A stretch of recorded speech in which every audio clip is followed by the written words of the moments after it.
Hello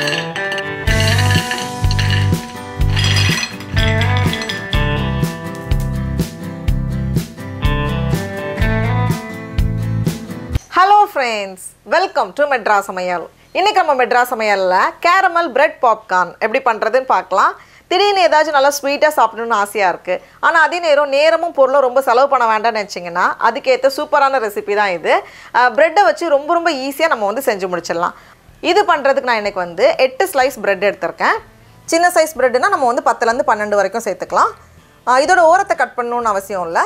அது வந்து ஒரு 2-3 பிச்சு நம்ம வந்து மிக்ஸில மாத்திட்டு நல்லா பவுடர் பண்ணி இந்த மாதிரி எடுத்துட்டு வந்திருக்கேன். அப்படி இல்லனா நம்ம வந்து ஒரு பெரிய மிக்ஸி ஜார்ல ஒரு 4 பீஸ் போட்டு நம்ம வந்து பவுடர் பண்ணாலும் ஓகே தான். இந்த மாதிரி எல்லாமே ரெடியா வச்சிருக்கேன். இப்போ இதுல வந்து கொஞ்சம் கொஞ்சமா தண்ணி சேர்த்து நம்ம வந்து கலந்து வைக்கணும்.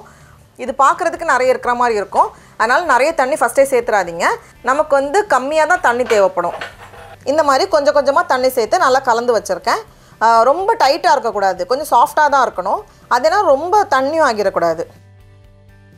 இப்போ பார்த்தோம் அப்படினா நல்லா கரெக்ட்டா இருக்கு. ரொம்ப திக்கா இருக்க கூடாது. ஓரளவுக்கு மீடியம் சாஃப்ட்னஸ்ல இருக்கு. இப்போ இது வந்து ஒரு 2 நிமிஷம் இருக்கட்டும். நான் வந்து ஒரு 2 நிமிஷம் அப்படியே வச்சிருந்தேன். இப்போ இதுல இருந்து கொஞ்சம் கொஞ்சமா எடுத்து நம்ம வந்து ஷேப் பண்ணிடலாம். ரொம்ப சின்ன சைஸா பண்ணாதீங்க. அதே ரொம்ப பெரிய சைஸ்ல வேண்டாம். கொஞ்சம் மீடியம் சைஸ்ல நம்ம பண்ணும்போது தான் கரெக்ட்டா இருக்கும். கைக்கு நடுவுல வச்சிட்டு நம்ம ஷேப் பண்ணும்போது நமக்கு வந்து ஈஸியா தான் இருக்கும். விரிசல் இல்லாத மாதிரி பாத்துக்கோங்க. இந்த மாதிரி கொஞ்சம் சாஃப்ட்டா எல்லாமே ரெடி பண்ணி வச்சிருக்கேன். இது பாருங்க ஒண்ணோட ஒண்ணு ஒட்டாம நமக்கு அழகா கரெக்ட்டா வந்திருக்கு. இப்போ இத வந்து எண்ணெயில சேர்த்து நம்ம பொரிக்கணும். எண்ணெயை வந்து மீடியம் ஹீட்ல வச்சுக்கோங்க. அதிகமான சூடுல இருக்க கூடாது. அதே நேரம் குறைவான சூடுல இருந்தாலும் எண்ணெய் குடிக்கும். அதனால மீடியம் ஹீட்ல வச்சிட்டு நான் வந்து 2 பேட்சா பொரிச்சு எடுக்க போறேன். உள்ள சேர்த்துட்டு அது கொஞ்சம் லேசா பொரிஞ்சதுக்கு அப்புறமா நம்ம வந்து கலந்து விடலாம். கலந்து விட்டுட்டு கொஞ்ச நேரம் பொரியட்டும். இந்த ஸ்டேஜ் வேண்டாம். இன்னும் கொஞ்ச நேரம் கூட பொரியட்டும். வெளிய வந்து நல்ல ஒரு கிறிஸ்பியா கோல்டன் பிரவுன் கலர்ல வரணும். இப்போ பார்த்தோம் அப்படினா வெளிய நல்ல ஒரு கோல்டன் பிரவுன் கலர் வந்திருக்கு. அதே நல்ல கிறிஸ்பியாவும் வந்திருக்கு. இப்போ இந்த எண்ணெய் ஃபுல்லா வடிகட்டிட்டு நம்ம வெளிய எடுத்துடலாம். ரொம்ப சீக்கிரமா நமக்கு வந்து வேலை முடிஞ்சிரும். இதே மாதிரி 2 பேட்ச் நான் பொரிச்சு ரெடியா வச்சிருக்கேன். நல்லா கிறிஸ்பியா இருக்கு. இத வந்து நம்ம சும்மாவே எடுத்து சாப்பிடலாம். நல்லா இருக்கும். வெளிய கிறிஸ்பியா உள்ள கொஞ்சம் சாஃப்ட்டா இருக்கும். பிரெட் எல்லாம் பொரிச்சு சூப்பரா ரெடி பண்ணி வச்சிருக்கோம். ஒருவேளை பொரிக்க வேண்டாம்னு நினைச்சீங்கன்னா நம்ம வந்து கொஞ்சம் சின்ன சின்ன கியூபா கட் பண்ணி panல வந்து நல்லா ரோஸ்ட் பண்ணி கூட எடுக்கலாம். அந்த ஈரப்பதம் இல்லாம நல்லா ரோஸ்ட் பண்ணி கூட நம்ம இத செய்யலாம். இப்போ இதோட வந்து கோட் பண்றதுக்கு அந்த கேரமல் நம்ம தயார் பண்ணனும். அதையும் வந்து இப்படிங்கிறதுக்குள்ள நம்ம ரெடி பண்ணிடலாம். இந்த கேரமல் பண்றதுக்கு ஒரு panல 1/2 கப் சர்க்கரை சேர்த்துக்கோங்க. இது வந்து 100 கிராம். இது கூடவே 1/4 கப் தண்ணி, கூடவே 1 டேபிள் ஸ்பூன் வெண்ணெய். அப்படி இல்லனா நம்ம வந்து நெய்யும் யூஸ் பண்ணலாம்.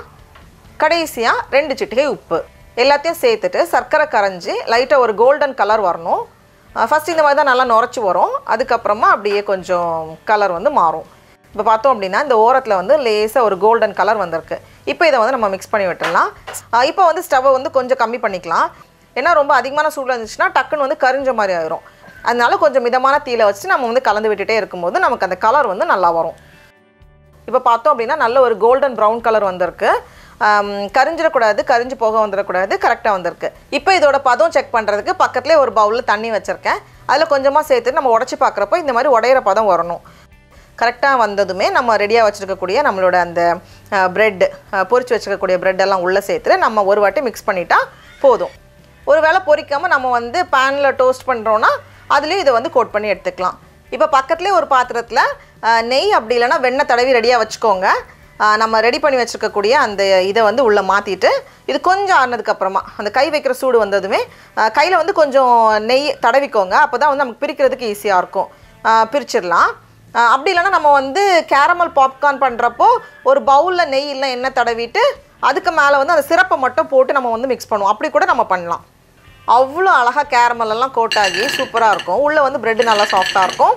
அப்படியே நம்ம ரெண்டையும் சேர்த்து சாப்பிடும்போது ஆஹா அட்டகாசமா இருக்கும்.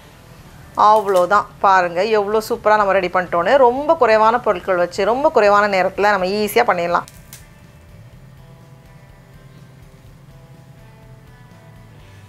டடா! அவ்வளோதான். ரொம்ப ஈஸியா பண்ணக்கூடிய கேரமல் பிரெட் பாப்கார்ன் ரெடி. இப்போ நம்ம டேஸ்ட் பண்ணி பார்க்கலாமா?